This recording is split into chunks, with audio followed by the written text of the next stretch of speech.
17-18 ফেব্রুয়ারিতে ক্ষমতা হস্তান্তর, নতুন এমপিদের শপথ পড়ানো নিয়ে সমস্যা হবে না জানালেন প্রেস সচিব ও আইন উপদেষ্টা।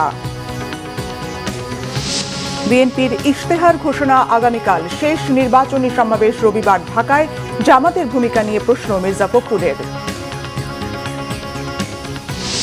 পরিবারতন্ত্র প্রত্যাশীরাই আইডি হ্যাক করেছে অভিযোগ ডাক্তার শফিকের, নতুন চাঁদাবাজ দখলদাররা ছাড় পাবে না বলেছেন নাহিদ। ভোট নির্বিঘ্ন করতে কেন্দ্রের আঙিনা পর্যন্ত থাকবে সেনাবাহিনী, জানিয়েছে সেনা সদর। শৃঙ্খলা ও ধৈর্যের আহ্বান জানালেন জেনারেল ওয়াকার।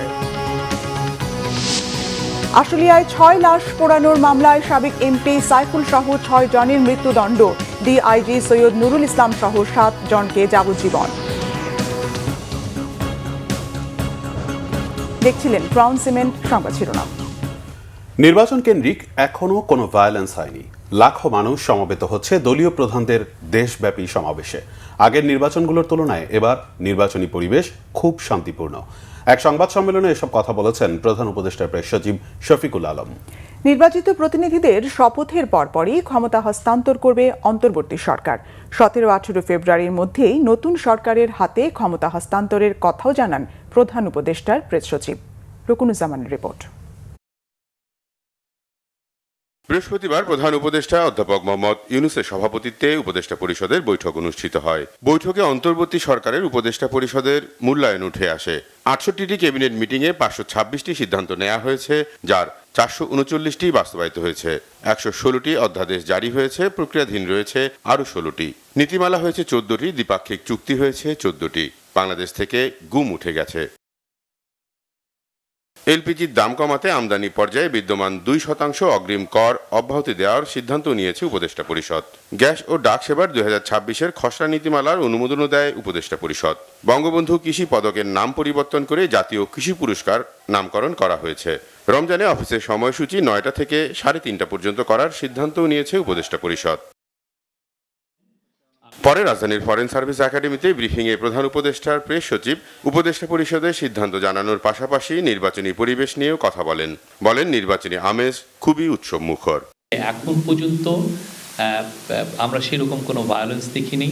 খুবই উৎসব মুখর পরিবেশে ইলেকশনের ক্যাম্পেইন হচ্ছে। পুরো বাংলাদেশ ব্যাপী আমরা ইলেকশনের যে আমেজটা এখানে সর্বত্র দেখা যাচ্ছে। বড় বড় পার্টিগুলো খুবই ম্যাচিউরড আচরণ করছেন, তাদের লিডাররা সারা বাংলাদেশ চষে বেড়াচ্ছেন, ভাষণ দিচ্ছেন, এবং আপনারা দেখেছেন লাখ লাখ লোক হচ্ছে।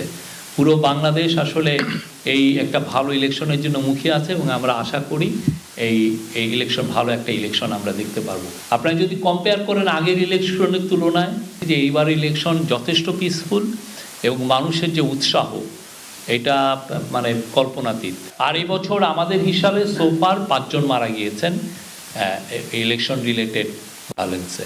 জানান যত দ্রুত সম্ভব নির্বাচিত সরকারের কাছে দায়িত্ব হস্তান্তর করা হবে। সবচেয়ে দ্রুততম সময়ে হ্যান্ডওভার হবে। এটা যদি দেখা যায় যে 3 দিনের মধ্যে যদি এমন হয় যে ইলেকশন এমপিরা শপথ নিয়েছে, নেওয়ার পরে সংখ্যাগরিষ্ঠ দল লিডারকে ডাকা হচ্ছে যে আপনি আসেন শপথ নেন as a new prime minister, আমরা 3 দিনের মধ্যেই এটা হয়ে যেতে পারে। মানে 15 ফেব্রুয়ারিতেও হয়ে যেতে পারে, এটা 16 ফেব্রুয়ারিতেও হতে পারবে, বা আমার মনে হয় না এটা মানে 17-18 ফেব্রুয়ারির পরে যাবে। ব্রিফিংয়ে প্রধান উপদেষ্টার প্রেস সচিব এবারের 21 পদক পাওয়া 10 জনের নামও ঘোষণা করেন। চলচ্চিত্রের জন্য অভিনেত্রী ববিতা, চারুকলায় প্রফেসর ডক্টর মোহাম্মদ আব্দুস সাত্তার, স্থাপত্যে মেরিনা তাবাসসুম, সঙ্গীতে আয়ুব বাচ্চু, ব্যান্ড মিউজিকে ওয়ারফেজ, নাট্যকলায় ইসলাম উদ্দিন পালাকার, সাংবাদিকতায় শফিক রেহমান, শিক্ষায় প্রফেসর মাহবুবুর আলম মজুমদার, ভাস্কর্যে তেজস হালদার জস এবং নৃত্যে অর্থী আহমেদ। রুকুনুজ্জামান, বাংলা ভিশন, ঢাকা। আইন উপদেষ্টা আসিফ নজরুল জানিয়েছেন, নতুন সংসদ সদস্যদের শপথ পড়ানোর সুযোগ নেই সাবেক স্পিকার ও ডেপুটি স্পিকারের। সচিবালয়ে সাংবাদিকদের কথা বলেন তিনি। উপদেষ্টা বলেন, এখন সংসদ সদস্যদের শপথের ক্ষেত্রে 2টি পথ খোলা রয়েছে।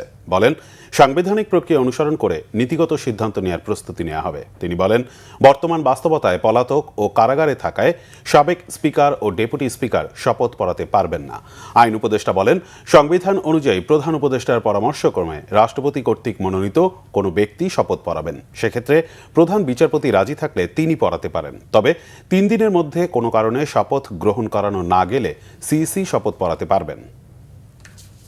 এটা আপনাদেরকে আমি এক্সাম্পল হিসাবে বলেছি। এটা আমাদের স্পিকার, ডেপুটি স্পিকারের মধ্যে একজন নিখোঁজ, আরেকজন জেলে আছেন। তাদের বিরুদ্ধে গুরুতর কিছু মামলা আছে এবং তারা পদত্যাগ করেছেন, বিশেষ করে স্পিকার। ফলে এই অবস্থায় ওনাদের দ্বারা শপথ গ্রহণ করার কোনো রকম স্কোপ আছে বলে আমি মনে করি না। আমাদের আইনে আছে, ওনারা যদি শপথ গ্রহণ করাতে না পারেন তাহলে রাষ্ট্রপতি কর্তৃক মনোনীত, অর্থাৎ প্রধান উপদেষ্টার পরামর্শক্রমে রাষ্ট্রপতি কর্তৃক মনোনীত ব্যক্তি শপথ গ্রহণ করাবেন। 1, 2 হচ্ছে 3 দিনের মধ্যে যদি এই শপথটা না হয় তাহলে প্রধান নির্বাচন কমিশনারও শপথ গ্রহণ করাতে পারবেন। এখন এটা সরকারের নীতিগত পর্যায়ের সিদ্ধান্ত, আমি আপনাদের চূড়ান্ত কিছু বলতে পারবো না। তবে আমাদের সামনে 2টা অপশনই আছে। একটা হচ্ছে রাষ্ট্রপতি কর্তৃক মনোনীত কোনো ব্যক্তি শপথ গ্রহণ করাতে পারেন। ফর এক্সাম্পল, যেমন হয়তো আমাদের প্রধান বিচারপতি হতে পারেন। আর যদি এটা না হয় তাহলে আমাদের যে প্রধান নির্বাচন কমিশনার আছেন উনি শপথ গ্রহণ করাবেন। কিন্তু সেক্ষেত্রে একটা সমস্যা হচ্ছে, ওটা 3 দিন ওয়েট করতে হবে। আমরা আসলে ওয়েট করতে চাই না। আমরা নির্বাচন হওয়ার পরে যত দ্রুত সম্ভব শপথ গ্রহণের ব্যবস্থা করতে চাই। বিএনপি নির্বাচনী ইশতেহার ঘোষণা করা হবে আগামীকাল শুক্রবার। ইশতেহারে দলটি ঘোষিত 31 দফা, জুলাই সনদ এবং তরুণ ভোটারের আকাঙ্ক্ষাকে সর্বোচ্চ গুরুত্ব দেওয়া হচ্ছে।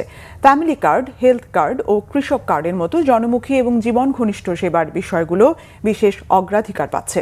1 কোটি নতুন চাকরি, স্টার্ট আপ ফান্ড, আইটি প্রশিক্ষণ, বিদেশে নতুন শ্রমবাজার ও মাদক বিরোধী টাস্ক ফোর্স গঠনের প্রতিশ্রুতিও থাকছে বিএনপির ইশতেহারে। রিপোর্ট সিকান্দার রেমানের। বিএনপির নির্বাচনী ইশতেহারে গণতন্ত্র পুনরুদ্ধার, বিচার বিভাগের স্বাধীনতা, প্রশাসন বিকেন্দ্রীকরণ, মানবাধিকার রক্ষা, দুর্নীতি বিরোধী কাঠামো শক্তিশালীকরণের পাশাপাশি অর্থনীতি এবং পররাষ্ট্রনীতির ক্ষেত্রে বিশেষ প্রতিশ্রুতি দেয়া হবে। থাকবে আলেম ওলামা, সংখ্যালঘু ও কৃষকদের জন্য বিশেষ অগ্রাধিকারের প্রতিশ্রুতিও। ইশতেহার আমাদের একদম চূড়ান্ত পর্যায়ে রয়েছে। আমরা সবাই মিলে এমন একটি বাংলাদেশ গড়ে তুলতে চাই যেখানে জনগণের ক্ষমতায়ন হবে। আমাদের ইশতেহারের প্রতিটি পর্যায়ে সেই জনগণের ক্ষমতায়ন, জনগণের রাষ্ট্রীয় মালিকানা, স্বাধীনতা, অধিকার, নিরাপত্তা, সুরক্ষা এবং অন্তর্ভুক্তিমূলক উন্নয়ন, যেখানে নিজে তার পরিবার নিয়ে এখন থেকে অনেকটা ভালো থাকবে। ইশতেহারে জুলাই সনদের আলোকে নির্বাচন কমিশন, মানবাধিকার কমিশন, দুর্নীতি দমন কমিশন সহ রাষ্ট্রীয় প্রতিষ্ঠানগুলোকে পূর্ণ স্বাধীনতা ও নিরপেক্ষতা দেওয়ার পরিকল্পনার গুরুত্ব পাচ্ছে। কওমি মাদ্রাসার উন্নয়ন, ইসলামী গবেষণা তহবিল গঠন, ধর্মীয় শিক্ষার আধুনিকায়ন ও ধর্মচর্চার বাধাহীন পরিবেশ নিশ্চিতের অঙ্গীকার থাকবে। পরিবেশ রক্ষায় সারা দেশে খাল ও নদী পুনর্খনন, 25 কোটি গাছ রোপণ এবং বর্জ্য ব্যবস্থাপনার মতো জাতীয় ইস্যুগুলো ইশতেহারে স্থান পাবে। 18 থেকে 33 বছর বয়সী প্রায় 4.5 কোটি তরুণ তরুণীর কর্মসংস্থান, কারিগরি দক্ষতা বৃদ্ধি ও বেকার ভাতার মতো পরিকল্পনা থাকছে। সংখ্যালঘুদের সম্পত্তি দখল রোধে বিশেষ ট্রাইব্যুনাল গঠন, নিরাপত্তা সেল, উৎসবে রাষ্ট্রীয় সহায়তা এবং সাম্প্রদায়িক হামলা প্রতিরোধে কঠোর কার্যক্রম চালুর প্রতিশ্রুতি দেওয়া হচ্ছে। তরুণ প্রজন্মকে লক্ষ্য করে বিএনপি বড় পরিসরে কর্মসংস্থানের প্রতিশ্রুতি থাকছে ইশতেহারে। কৃষকদের গুরুত্ব দিয়ে ইশতেহারে কৃষি উপকরণের দাম কমানো, ন্যায্য মূল্যে নিশ্চিত, কৃষি ঋণ সহজীকরণ এবং ধান চাল কেনার স্বচ্ছ ব্যবস্থার অঙ্গীকারও থাকবে।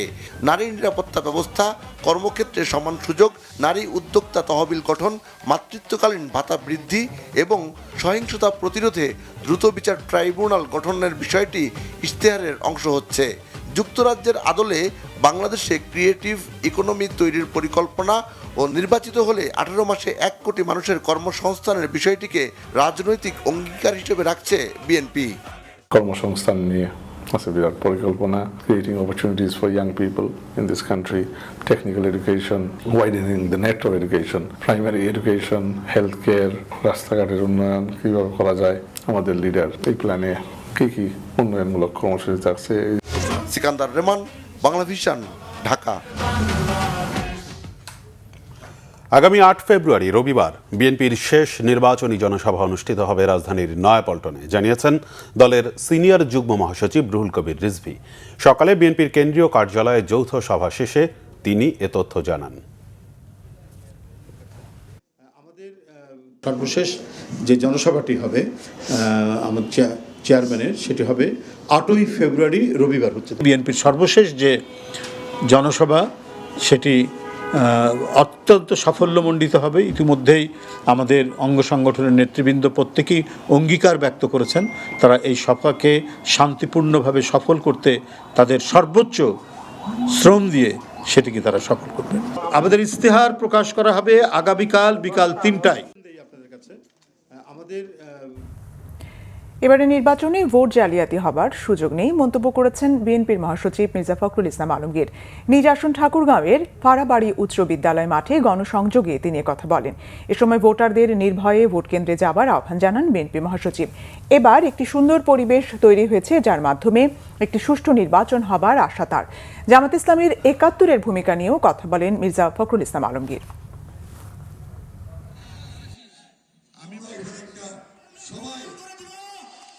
এই সরকার সুন্দর একটা ভোট করতে চায় যে ভোটের মাধ্যমে জনগণের যাকে নির্বাচন করবে তারাই সরকারটা গঠন করুক। প্রতিপক্ষ প্রার্থীকে আক্রমণ করার সময় প্রতিপক্ষ প্রার্থী মাত্রাটা অবস্থানটা বুঝবেন। জামাত ইসলাম খুব টেলিভিশন, অনলাইনে, পত্রিকায়, বক্তৃতায় না ৭১-এ এই জামাত ইসলাম পাকিস্তান হানাদার বাহিনীকে সাহায্য করছিল। আমরা সবাই পালায় চলে গেছিলাম আক্রমণে। মুক্তিযুদ্ধ করছি, আমি নিজে মুক্তিযুদ্ধ করছি। তখন জামাত এইখানে এই দেশে ওই পাকিস্তান সেনাবাহিনীকে সাহায্য করে আমাদের স্বাধীনতাকে বন্ধ করার চেষ্টা করছে। জামাত ইসলামের আমির ডক্টর শফিকুর রহমান বলেছেন, জামাত ক্ষমতায় গেলে উত্তরবঙ্গকে কৃষি শিল্পের রাজধানীতে পরিণত করা হবে। চাঁদাবাজদের কাজ আর যুবকদের পর্যাপ্ত প্রশিক্ষণ দিয়ে পেশাগতভাবে দক্ষ করে তোলার আশ্বাস তার। প্রতিনিধিদের পাঠানো তথ্য ছবিতে দেখুন ডেস্ক রিপোর্ট। নওগাঁ শহরের এটিএম ময়দানে জামায়াতে ইসলামীর নির্বাচনী জনসভা হয়েছে। এ সময় দলের আমির ডাক্তার শফিকুর রহমান বলেন, উত্তরবঙ্গে কৃষি গবেষণা ইনস্টিটিউট, কৃষি বিশ্ববিদ্যালয় করা হবে। শুধু তাই নয়, আম চাষিদের স্বার্থে এই অঞ্চলে একাধিক সংরক্ষণাগার গড়ে তোলা হবে। প্রসেস ফুড রপ্তানিতে প্রয়োজনীয় উদ্যোগ নেওয়া হবে বলেও আশ্বাস দেন জামায়াত আমির। এখানে কোনো বৈষম্য চলবে না। কোনো পরিস্থিতি হলেই এদেশের যারা মুসলমান নন তারা ভয়ের সংস্কৃতিতে থাকবে কেন? ওটাকে আমরা গুঁড়িয়ে একাকার করে দিতে চাই। ও পরিবেশ আমরা রাখবো না। এ দেশ আমাদের সকলের, সবাইকে নিয়েই আমরা দেশ সাজাবো ইনশাআল্লাহ। অন্যদিকে বৃহস্পতিবার দুপুরে চাঁপাইনবাবগঞ্জের নবাবগঞ্জ সরকারি কলেজ মাঠে জনসভায় বক্তব্য রাখেন ডাক্তার শফিকুর রহমান। বলেন, দেশে আর চাঁদাবাজ থাকবে না, তাদের ধরে এনে কাজ দিতে হবে। যুবকদের হাতে বেকার ভাতা নয়, তাদের কাজ দেয়া হবে। পর্যাপ্ত প্রশিক্ষণ দিয়ে পেশাগত দক্ষ করে তোলার আশ্বাস তার। চাঁদাবাজের রাস্তা বন্ধ হয়ে যাবে, চাঁদাবাজদেরকে ধরে এনে কাজে নিয়োগ দেওয়া হবে। তারাও সেদিন কাজ করে দেশ গড়ার কাজে অংশগ্রহণ করবে ইনশাআল্লাহ। দুর্নীতি যারা করে তাদের দুর্নীতি করার প্রয়োজন হবে না। এখন দুইটা কারণে মানুষ দুর্নীতি করে, একটা হলো লোভ আর একটা হলো বাধ্য হয়ে।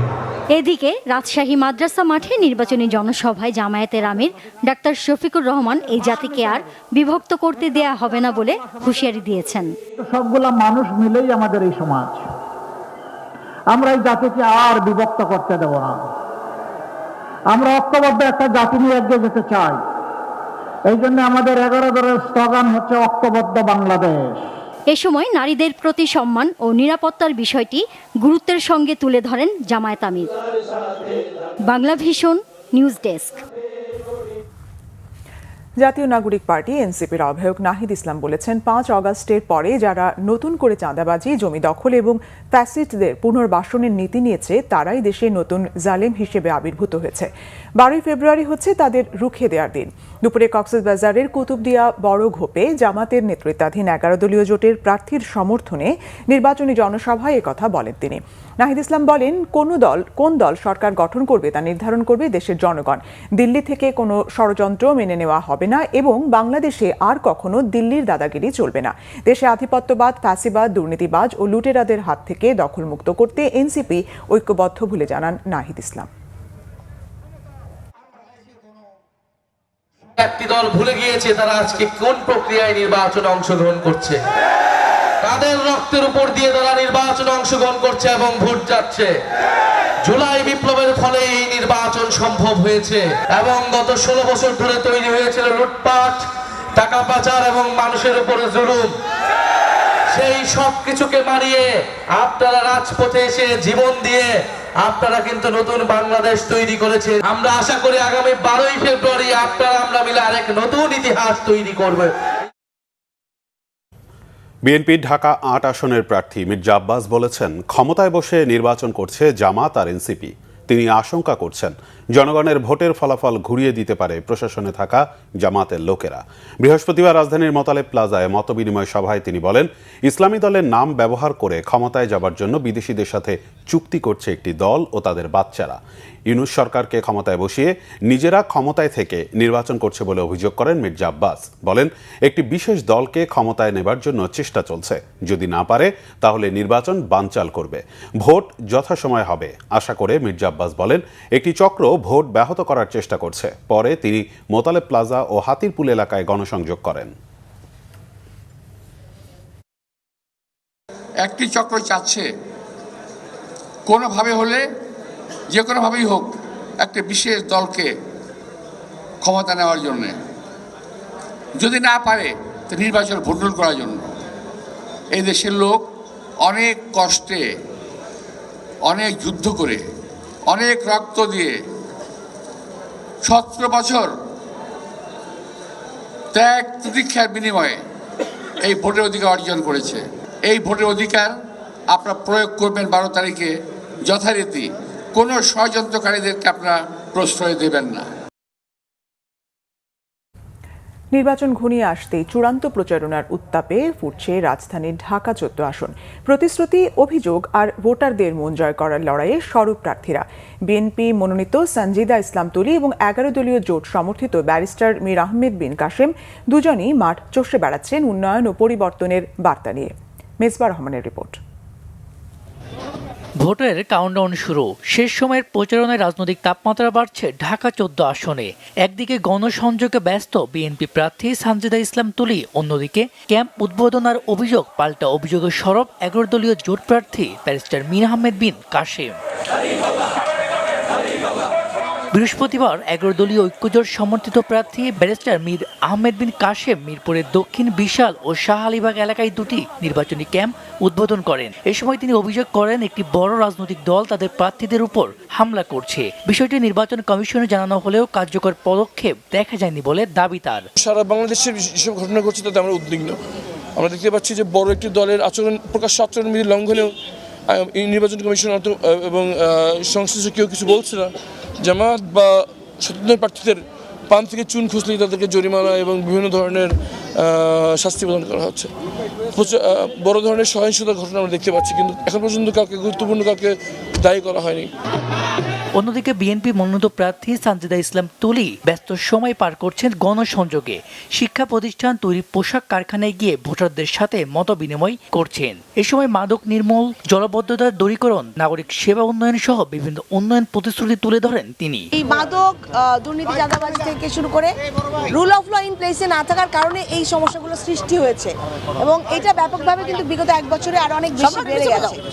তো আমরা চাই আমার সামনের ভবিষ্যৎ প্রজন্ম যেন সুরক্ষিত থাকে, নিরাপদ থাকে এবং এই ক্ষেত্রে যা যা করার আমরা প্রশাসনিকভাবে তো সব করবই, পাশাপাশি তাদেরকে কাউন্সিলিংয়ের জন্য সোসাইটি ভিত্তিক এক কমিটি গঠন করব।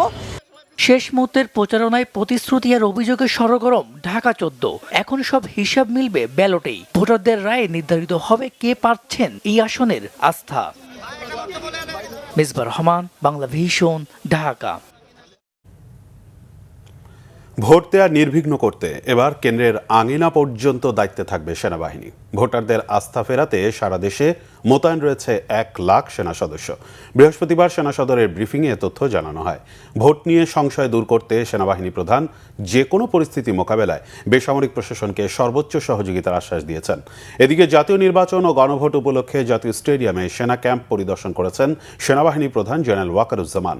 বিস্তারিত সৈয়দ আব্দুল মুহিতের রিপোর্টে। ত্রয়োদশ জাতীয় সংসদ নির্বাচন ও গণভোট উপলক্ষে গুলিস্তানে জাতীয় স্টেডিয়ামে সেনা ক্যাম্প পরিদর্শন করেন সেনাবাহিনী প্রধান জেনারেল ওয়াকারুজ্জামান। পরে জাতীয় স্টেডিয়ামে সম্মেলন কক্ষে উচ্চপদস্থ সামরিক, বেসামরিক ও বিভিন্ন আইন শৃঙ্খলা রক্ষাকারী বাহিনীর কর্মকর্তাদের সাথে মত বিনিময় করেন। জাতীয় নির্বাচনকে শান্তিপূর্ণ, নিরপেক্ষ ও সুষ্ঠুভাবে সম্পন্ন করতে আন্তঃপ্রাতিষ্ঠানিক সমন্বয় ও সামগ্রিক নিরাপত্তা ব্যবস্থাপনা নিয়ে আলোচনা হয়। সেনাপ্রধান পেশাদারিত্ব, নিরপেক্ষতা, শৃঙ্খলা, ধৈর্য ও নাগরিক বান্ধব আচরণের মাধ্যমে দায়িত্ব পালনের উপর বিশেষ গুরুত্ব দেন। সেনাপ্রধানের নির্বাচনী পরিদর্শন কার্যক্রম নিয়ে ব্রিফিং করে সেনা সদর। সেনাবাহিনীর মিলিটারি অপারেশনস পরিদপ্তরের পরিচালক ব্রিগেডিয়ার জেনারেল দেওয়ান মোহাম্মদ মঞ্জুর হোসেন জানান, নির্বাচন নিয়ে এখনই কোনো ঝুঁকি দেখছে না সেনাবাহিনী। ভোট কেন্দ্র দখলের ঘটনা ঘটলে তাৎক্ষণিক ব্যবস্থা নেবেন তারা। এবার উপজেলা ভিত্তিক, ক্ষেত্র বিশেষে কেন্দ্র ভিত্তিক আমাদের ক্যাম্প স্থাপন করেছি, যাতে বিপুল সংখ্যক পেট্রোল একসঙ্গে যেন অনেক টহল বাইরে থাকতে পারে, যাতে সাধারণ মানুষের মনে আস্থার জায়গাটা হয় এবং নির্বিঘ্নে তারা যাতে নির্ভয়ে ভোট কেন্দ্রে আসতে পারে। সম্মানিত সেনাপ্রধান পরিষ্কারভাবে একটি কথা বলে দিয়েছেন যে সম্পূর্ণ নিরপেক্ষভাবে আমরা আমাদের দায়িত্ব পালন করব। দেশের সাধারণ মানুষ যাতে নির্বিঘ্নে, নির্ভয়ে ভোট কেন্দ্রে যেতে পারে এবং তার ভোটটা সে দিতে পারে, এটা নিশ্চিত করা হবে আমাদের অন্যতম দায়িত্ব। তিনি জানান, ভোটদান নির্বিঘ্ন করতে অন্য সময়ের চেয়ে এবার বেশি সংখ্যক সেনা সদস্য মোতায়েন রয়েছে। সশস্ত্র বাহিনীকে ভোট কেন্দ্রের আগিনা পর্যন্ত যাওয়ার অনুমতি দেওয়া হয়েছে, যেটা পূর্ববর্তী নির্বাচনগুলোতে ছিল না। আমরা স্ট্রাইকিং ফোর্স হিসেবে দূরবর্তী একটা জায়গাতে কনসেন্ট্রেটিভ হিসেবে আমরা একসঙ্গে অবস্থান করেছি। সম্মানিত সেনাবাহিনী প্রধান আমাদের ন্যূনতম প্রয়োজনীয় সেনা সদস্যকে রেখে বাকি সকল সেনা সদস্যকে উনি নিয়োগ করেছেন এই সুষ্ঠু ইলেকশন করার জন্য। নির্বাচনকালীন মনিটরিং সেল গঠনের পাশাপাশি অপতথ্য প্রতিরোধে গণমাধ্যমের সহযোগিতাও আশা করছে সেনাবাহিনী। সশস্ত্র বাহিনীও সকল ধরনের প্রস্তুতি সম্পন্ন করেছে। সৈয়দ আব্দুল মুহিত, বাংলা ভিশন, ঢাকা। আগামী সংসদ নির্বাচন ও গণভোট অবাধ, সুষ্ঠু ও নিরপেক্ষ করতে বিমান বাহিনীর সদস্যদের সর্বোচ্চ পেশাদারিত্ব বজায় রাখার নির্দেশনা দিয়েছেন বাহিনী প্রধান air chief marshal Hasan Mahmud Khan. নির্বাচনের দায়িত্বে মাঠ পর্যায়ে নিয়োজিত বিমান বাহিনীর সদস্যদের উদ্দেশ্যে ব্রিফিংয়ে তিনি এই নির্দেশ দেন। ঢাকা সেনানিবাসের BAF ঘাঁটি বাসারে আয়োজিত ব্রিফিংয়ে বিমান বাহিনী প্রধান বলেন, স্বরাষ্ট্র মন্ত্রণালয় ও নির্বাচন কমিশনের নির্দেশনা এবং নির্বাচনী আচরণবিধি অনুসরণ করতে হবে। প্রয়োগের উপর সর্বোচ্চ গুরুত্ব দিতে হবে। সফলতার সঙ্গে একটি অবাধ ও সুষ্ঠু নির্বাচন নিশ্চিত করতে বিভিন্ন পর্যায়ে নিয়োজিত বিমান বাহিনীর সব সদস্যরা সর্বোচ্চ পেশাদারিত্বের সঙ্গে কর্তব্য পালন করবে বলেও আশা বিমান বাহিনী প্রধানের। আগামী 12 ফেব্রুয়ারি নির্বাচন ও গণভোট অবাধ, সুষ্ঠু, নিরপেক্ষ ও শান্তিপূর্ণভাবে সম্পন্ন করতে স্থানীয় বেসামরিক প্রশাসনকে সহায়তা দিতে বিমান বাহিনীর 3730 জন সদস্য নিয়োজিত থাকবে এবং মাঠ পর্যায়ে 1250 জন সদস্য আগামী 6 থেকে 16 ফেব্রুয়ারি মোট 11 দিন মোতায়েন থাকবে। তারা স্ট্রাইকিং ফোর্স হিসেবে বাংলাদেশ সেনাবাহিনীর সঙ্গে যৌথভাবে 21 জেলার 35টি উপজেলায় নির্বাচনী দায়িত্ব পালন করবে। নির্বাচন নিয়ে এই ব্রিফিংয়ে সহকারী বিমান বাহিনী প্রধান এবং বিমান বাহিনী সদর দপ্তর ও বিভিন্ন ঘাঁটির ঊর্ধ্বতন কর্মকর্তারা উপস্থিত ছিলেন।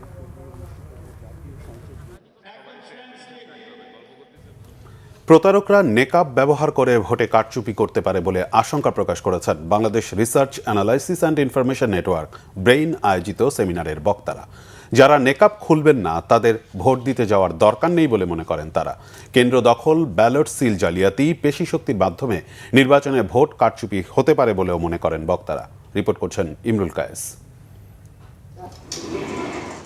ভোট কারচুপি রোধে নাগরিক সচেতনতা নিয়ে রাজধানীতে সেমিনার আয়োজন করে Bangladesh research analysis and information network. এতে বক্তারা বলেন, জুলাই গণঅভ্যুত্থানের পর বিভিন্ন ক্ষেত্রে সংস্কার হলেও সুষ্ঠু ভোট হওয়া নিয়ে এখনও শঙ্কা রয়েছে। ভোটের আগেই একটি গোষ্ঠী হুমকি ধামকি দেয়া থেকে শুরু করে নানাভাবে ভয়ভীতি দেখানোর চেষ্টা করছে বলে অভিযোগ তাদের। এমনকি ধর্মকেও নানাভাবে ভোটের মাঠে টেনে আনা হচ্ছে বলে মন্তব্য করেন তারা। ভোট কারচুপি বিষয়ে এখনই সবাইকে সচেতন হওয়ার পরামর্শ দেন বক্তারা। অত্যন্ত গভীর ধর্মীয় অনুভূতি থেকে নেকাব করছেন আর তার কিছুটা অস্বস্তি হওয়ার পরও এর ধর্মীয় অনুভূতি এবং এই আবেগের মূল্য আমরা বুঝি। কিন্তু কেউ যদি প্রতারণা করতে চান তিনি এটা ব্যবহার করেন, প্রতারকরা ব্যবহার করেন। সিরিয়াসলি মনে করি এবার নেকাব নিয়ে এই সংকট তৈরি হতে যাচ্ছে। হজে গিয়ে যখন তিনি নেকাব একটা সময় অন্তত খুলছেন, তো সে এই প্রবণতা তো আছে, সুতরাং এখানে তাদেরকে এটা করতে হবে। ধর্মগুরুরা যারা আছেন, যারা আলেমরা আছেন, তারা এই ব্যাপারে এনকারেজ করবেন। আর কেউ যদি মনে করেন শেষ পর্যন্ত উনি এটা করবেন না, তাহলে আসলে তার ভোট দিতে না যাওয়া উচিত। এমন একটা পরিস্থিতি তৈরি হবে যে আপনি এখানে যিনি ভোটার তিনিও কিন্তু শঙ্কার মধ্যে আছেন। আপনি কেন্দ্রে যাবেন, যে কোনো নারী ভোটারকে, সেটা বোরকা নিকাব পরা নারী ভোটার হোক, আমার মতো নারী ভোটার হোক, অন্য যে কোনো পোশাকের নারী ভোটার হোক, তাকে উস্কে দিয়ে মা বোনদের ইজ্জত রক্ষায় কোনো এক বাহিনী তৈরি হয়েছে, তারা ওখানে নাজিল হয়ে যেতে পারেন। সেমিনারে বিশেষজ্ঞরা বলেন, নির্বাচন পর্যবেক্ষণের নামে নির্দিষ্ট কিছু অঞ্চলে অতিরিক্ত পর্যবেক্ষকের আবেদন নির্বাচন কমিশন মঞ্জুর করেছে। অতিরিক্ত পর্যবেক্ষকরাও ভোট কারচুপির অংশ হতে পারে বলে সতর্ক করেন তারা। নির্বাচন কমিশন ৫৫,০০০ স্থানীয় পর্যবেক্ষককে দিয়েছে, ৮১টা প্রতিষ্ঠানকে দিয়েছে। তবে দেখা গেছে যে এই ৮১টা প্রতিষ্ঠানের মধ্যে প্রায় ৩১,০০০, প্রায় ৭০% পরিদর্শক এসেছে মাত্র এই ১৬টি প্রতিষ্ঠানের মধ্যে। কয়েকটা প্রতিষ্ঠানের হাতে যখন এত বেশি থাকে, তখন এটা অবশ্যই আমাদের উদ্বিগ্নের পদকে করে, কেন্দ্রেও তাদের প্রভাব বিস্তার করে। কিছু মানুষকে জাল ভোট দেবার জন্যে রেডি করে রাখে। কিভাবে রেডি করবে? যে ওখানে যে বুথে তার ভোট পড়বে, সেখানে সহকারী প্রিজাইডিং অফিসার এবং 2 জন পোলিং অফিসার, এই 3 জন মানুষকে যদি মোটামুটি তার পছন্দ বা তার মনা ঠিক করতে পারে, তাহলে ওখানে জাল ভোট দেওয়ানো সম্ভব হবে ওই প্রার্থীর জন্য। গণতন্ত্রের জন্য সুষ্ঠু ও শান্তিপূর্ণ নির্বাচন অপরিহার্য বলে মন্তব্য করেন বক্তারা। ইমরুল কায়েস, বাংলা ভিশন, ঢাকা। জুলাই আগস্ট গণ অভ্যুত্থানে আশুলিয়ায় 6 জনের মরদেহ পোড়ানো সহ 7 জনকে হত্যা মামলায় সাবেক এমপি সাইফুল ইসলাম সহ 6 জনকে মৃত্যুদণ্ড দিয়েছে আন্তর্জাতিক অপরাধ ট্রাইব্যুনাল 2। সাবেক ডিআইজি সৈয়দ নুরুল ইসলাম সহ 7 জনকে দেয়া হয়েছে যাবজ্জীবন, 2 জনকে দেয়া হয়েছে 7 বছরের কারাদণ্ড। তবে রাজসাক্ষী SI আফজালুলকে ক্ষমা করেছে ট্রাইব্যুনাল। বৃহস্পতিবার বিচারপতি নজরুল ইসলাম চৌধুরীর নেতৃত্বে 3 সদস্যের ট্রাইব্যুনালে এই রায় দেওয়া হয়। এই ট্রাইব্যুনালে এটি প্রথম রায়। রায়ের বিরুদ্ধে আপিল করা হবে বলে জানান আসামি পক্ষের আইনজীবী। ছাত্র জনতার গণ অভ্যুত্থানে 2024 সালের 5 অগস্ট ঢাকার আশুলিয়ায় পুলিশের গুলিতে নিহত 5 জন এবং গুরুতর আহত 1 জনকে পুড়িয়ে ফেলা হয়। এছাড়া 4 অগস্ট একজনকে গুলি করে হত্যা করা হয়। এই 7 জনকে হত্যার অভিযোগে 2024 সালের 11 সেপ্টেম্বর মানবতা বিরোধী অপরাধের অভিযোগ দায়ের করা হয়। গত বছরের 2 জুলাই আসামি সাবেক এমপি সাইফুল ইসলাম, সাবেক ডিআইজি সৈয়দ নুরুল ইসলাম সহ 16 জনের বিরুদ্ধে আনুষ্ঠানিক অভিযোগ জমা দেয় প্রসিকিউশন। এর মধ্যে 8 জন পলাতক। নৌ পরিবহন উপদেষ্টা এম শাখাওয়াত হোসেনের আশ্বাসে শুক্র ও শনিবার চট্টগ্রাম বন্দরে কর্মবিরতি স্থগিত করেছে বন্দর রক্ষা সংগ্রাম পরিষদ। বুধবার বিকেলে সংবাদ সম্মেলনে এ তথ্য জানান আন্দোলনকারীরা। এ সময় তারা হুঁশিয়ারি দেন, শনিবারের মধ্যে ডিপি ওয়ার্ল্ডের সঙ্গে চুক্তির বিষয়ে বিস্তারিত না জানালে আবারও কর্মবিরতি ডাকা হবে। এর আগে নৌ পরিবহন উপদেষ্টা জানান, শুক্রবার সকাল থেকে বন্দরে কাজ শুরু হবে। কেউ বাধা দিলে সরকার কঠোর অবস্থানে যাবে। চট্টগ্রাম বন্দরের new mooring container terminal NCT পরিচালনায় বিদেশি কোম্পানির সাথে চুক্তির প্রতিবাদে বৃহস্পতিবার সকাল থেকে বিক্ষোভ করেন আন্দোলনরত শ্রমিক কর্মচারীরা। সংকট সমাধানে নৌ পরিবহন উপদেষ্টা চট্টগ্রাম বন্দরে পৌঁছালে শ্রমিকদের বিক্ষোভের মুখে পড়েন তিনি। এই সময় উপদেষ্টা শ্রমিকদের কাছে গিয়ে শান্ত থাকার আহ্বান জানান। পরে বন্দর ভবনে কর্তৃপক্ষের চেয়ারম্যান, বন্দর ব্যবহারকারী ও আইন শৃঙ্খলা রক্ষাকারী বাহিনীর সাথে কর্মকর্তাদের বৈঠক করেন তিনি।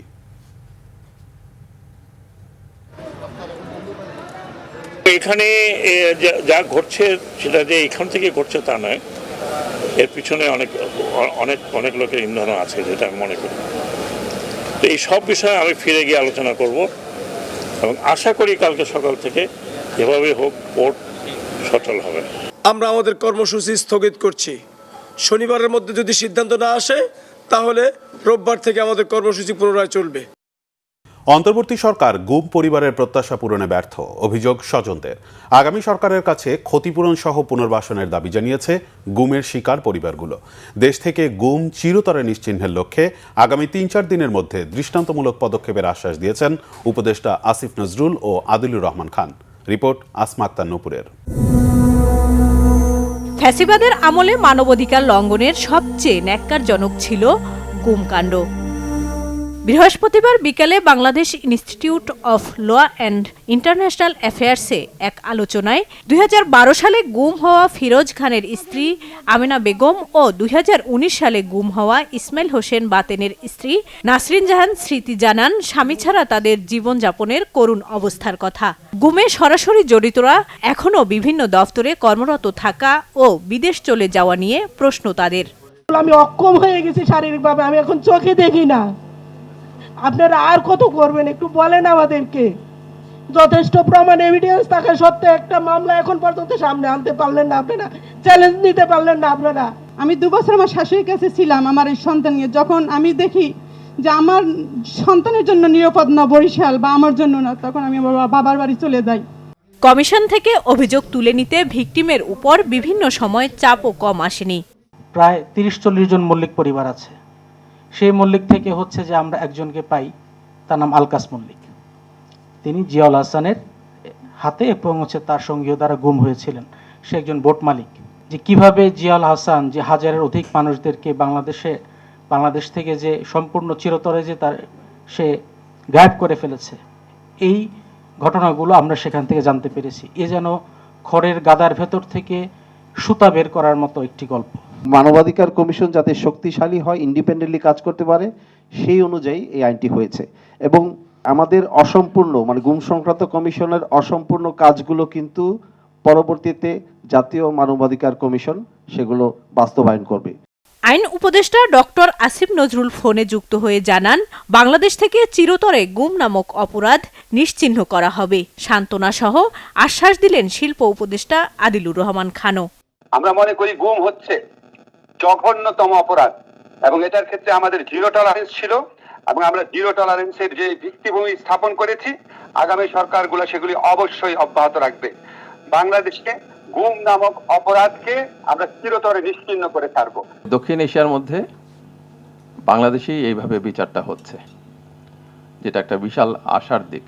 অনেক চ্যালেঞ্জেস ছিল, অনেক বাধা ছিল, অনেক প্রতিকূলতা ছিল, তার মধ্যেও আইসিটি এই কাজ এগিয়ে নিয়েছে এবং ডেফিনেটলি গুম কমিশন তাদের রিপোর্টের মাধ্যমে সেটাতে সহযোগিতা করেছেন।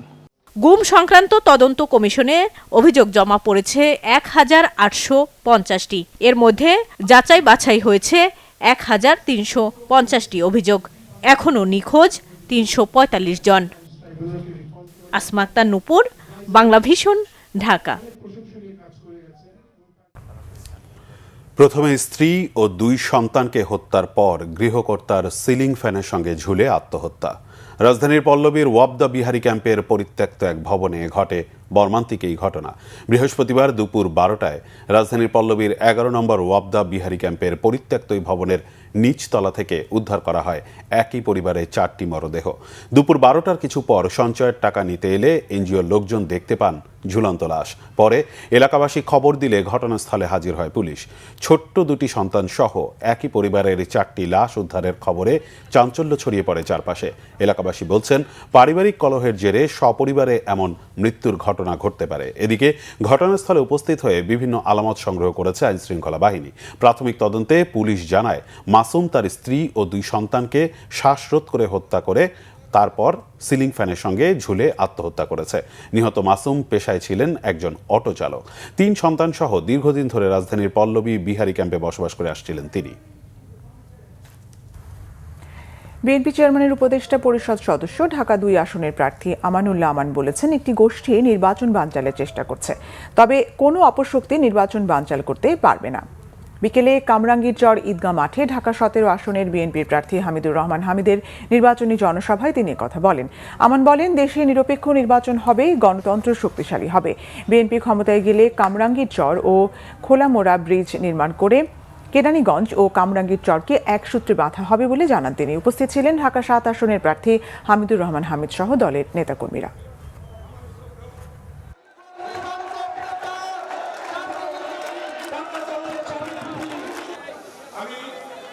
আজকে বাংলাদেশে গণতন্ত্রের বিরুদ্ধে, নির্বাচনের বিরুদ্ধে ষড়যন্ত্র চলছে। 71-এর ঘাতকরা, মা বোনদের ইজ্জত লুণ্ঠনকারীরা আজকে প্রতাপ দেখাচ্ছে। কিন্তু জনগণ গ্রহণ করবে না।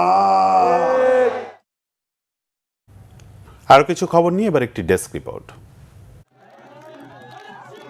ভোলা ৩ আসনে বিএনপির প্রার্থী ও দলের স্থায়ী কমিটির সদস্য অবসরপ্রাপ্ত মেজর হাফিজ উদ্দিন আহমেদ বলেছেন, গত ১৬ বছর একটি গুপ্ত সরকারের কবলে ছিল দেশ। সে সময়ে দেশের মানুষ ভোটাধিকার ও মৌলিক অধিকার থেকে বঞ্চিত হয়েছে। বিকেলে ভোলার লালমোহনের চরভুতা ইউনিয়নে এক নির্বাচনী জনসভায় প্রধান অতিথির বক্তব্যে তিনি একথা বলেন। সিরাজগঞ্জ ২ আসনে বিএনপি প্রার্থী ও দলের স্থায়ী কমিটির সদস্য ইকবাল হাসান মাহমুদ টুকু বলেছেন, নিম্ন মধ্যবিত্ত ও মধ্যবিত্ত পরিবারের নারীরা স্বামীর পাশাপাশি কাজ করেন, অথচ একটি দল তাদের অপমান করছে। যাদের কাছে মানুষের মূল্যায়ন নেই তাদের কাছে দেশ কখনো নিরাপদ হতে পারে না। দিনব্যাপী নিজ আসনে নির্বাচনী প্রচারণা ও উঠান বৈঠকে তিনি এসব কথা বলেন। ঢাকা ১১ আসনে ভোট স্থগিত করতে নানা ষড়যন্ত্র চলছে বলে অভিযোগ করেছেন আসনটিতে বিএনপির প্রার্থী ডক্টর এম এ কাইয়ুম। রাজধানীর বাড্ডায় নির্বাচনী প্রচারণা চলাকালে তিনি এই অভিযোগ করেন। নির্বাচিত হলে নিজ আসনে গ্যাস সংকট সমাধান ও মাদকের বিরুদ্ধে জিরো টলারেন্স ঘোষণা দেন তিনি। বরিশাল ২ আসনে ধানের শীষের প্রার্থী এস শরফুদ্দিন আহমেদ শান্টু বলেছেন, বিএনপি ক্ষমতায় গেলে উজিরপুর ও মানারীপাড়ায় উন্নয়নে সর্বাত্মক কর্মসূচি নেওয়া হবে। উজিরপুরের শিকারপুরে নির্বাচনী জনসভা ও জনসংযোগে তিনি এসব কথা বলেন। বরিশাল জেলা দক্ষিণ বিএনপির সদস্য সচিব আবুল কালাম শাহিন, জেলা যুবদলের ভারপ্রাপ্ত সভাপতি মামুন খান রেজা, উজিরপুর উপজেলা যুবদলের সভাপতি আফাস শামসুদ্দোহা আজাদ এ সমাবেশে বক্তব্য রাখেন। ১ টাকায় রোজার বাজারে উদ্বোধন হয়েছে চট্টগ্রামে। নগরীর বিপ্লব উদ্যানে বাজারটির উদ্বোধন করেন city mayor doctor Sadat Hossain. তিনি বলেন, সমাজের অন্যান্য বিত্তবানরা যদি মানুষের পাশে এগিয়ে আসেন তাহলে রমজানে মানুষ কিছুটা হলেও স্বস্তি পাবে। আজ সন্ধ্যায় ঢাকা ১৮ আসনে বিএনপি প্রার্থী এস এম জাহাঙ্গীরের পক্ষে উত্তরা ১০ নং সেক্টর ইউনিট কমিটির মিছিল হয়েছে।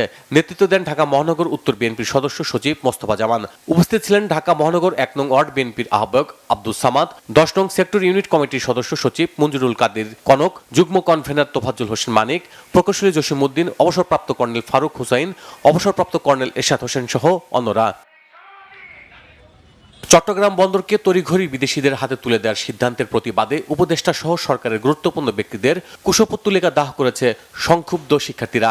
বিকালে ঢাকা বিশ্ববিদ্যালয়ের রাজু ভাস্কর্যের সামনে এই কর্মসূচি পালন করা হয়। তাদের অভিযোগ, সরকার দেশের নিরাপত্তা চাবিকাঠি চট্টগ্রাম বন্দরকে বিদেশিদের হাতে তুলে দেওয়ার সিদ্ধান্তের মাধ্যমে রাষ্ট্রের নিরাপত্তাকে হুমকির মুখে ফেলেছে। ঢাকা বিশ্ববিদ্যালয়ের নির্বাচনী শুদ্ধতা নিয়ে electoral integrity form campaigning to vote counting and the result declaration শিরোনামে এক সেমিনার হয়েছে। সকালে বিশ্ববিদ্যালয়ের উচ্চতর সামাজিক বিজ্ঞান গবেষণা কেন্দ্রের সেমিনার কক্ষে এতে ঘোষণাপত্র পাঠ করেন বিশ্ববিদ্যালয়ের রাষ্ট্রবিজ্ঞান বিভাগের অধ্যাপক কাজী মোহাম্মদ মাহবুবুর রহমান। টেক্সটাইল সেক্টরের উন্নয়ন ও পেশাগত ঐক্য জোরদার করার লক্ষ্যে টেক্সটাইল ইঞ্জিনিয়ার্স গেট টুগেদার ও মতবিনিময় সভা হয়েছে রাজধানীর উত্তরা ক্লাবের লোটাস লাউঞ্জে। এতে প্রধান অতিথি ছিলেন ঢাকা ১৮ আসনের বিএনপির প্রার্থী S M Jahangir Hossain. Textile engineers forum বাংলাদেশের সভাপতি ইঞ্জিনিয়ার এটিএম শামসুদ্দিন খানের সভাপতিত্বে এতে বিশেষ অতিথি ছিলেন মোহাম্মদ এনায়েত হোসেন। আরও ছিলেন আয়োজক কমিটির মেম্বার সেক্রেটারি মোহাম্মদ মইদুল ইসলাম মঈদ এবং সহকারী মেম্বার সেক্রেটারি আসম আশিক ইস্তেক লিখন ও নাবিল। আহ্বায়ক ছিলেন টেকসুর সাবেক ভিপি খালেদুল ইসলাম মিথুন। দুদিনব্যাপী Super Board Doors Partners Festival ২০২৬ হয়েছে রাজধানীর একটি হোটেলে। উপস্থিত ছিলেন সুপার বোর্ডের business director Shafiul Adhar Taslim, Mohammad Mofassel Haque, director HR আর, অবসরপ্রাপ্ত colonel A R Gani, head of business Mohammad Nurun Nabi সহ অন্যান্যরা। এই Partners Festival Super Board Doors ও তার ব্যবসায়িক অংশীদারদের মধ্যকার সম্পর্ককে আরও দৃঢ় ও গতিশীল করবে বলে আশাবাদ ব্যক্ত করেন বক্তারা। গত বছরের সেলস প্রফেশনাল প্রোগ্রামের রিওয়ার্ড হস্তান্তর পর এক মনোমুগ্ধকর সাংস্কৃতিক অনুষ্ঠান হয়। Bangla Vision news desk. শেষ করব সংবাদ, তবে যাওয়ার আগে ক্রাউন সিমেন্ট সংবাদ শিরোনামগুলো জানাবো আরেকবার। 17-18 ফেব্রুয়ারিতে ক্ষমতা হস্তান্তর, নতুন এমপিদের শপথ পড়ানো নিয়ে সমস্যা হবে না জানালেন প্রেস সচিব ও আইন উপদেষ্টা। বিএনপির ইশতেহার ঘোষণা আগামীকাল, শেষ নির্বাচনী সমাবেশ রবিবার ঢাকায়, জামাতের ভূমিকা নিয়ে প্রশ্ন মির্জা ফখরুলের। পরিবারতন্ত্র প্রত্যাশীরাই আইডি হ্যাক করেছে অভিযোগ ডাক্তার শফিকের, নতুন চাঁদাবাজ দখলদাররা ছাড় পাবে না বলেছেন নাহিদ।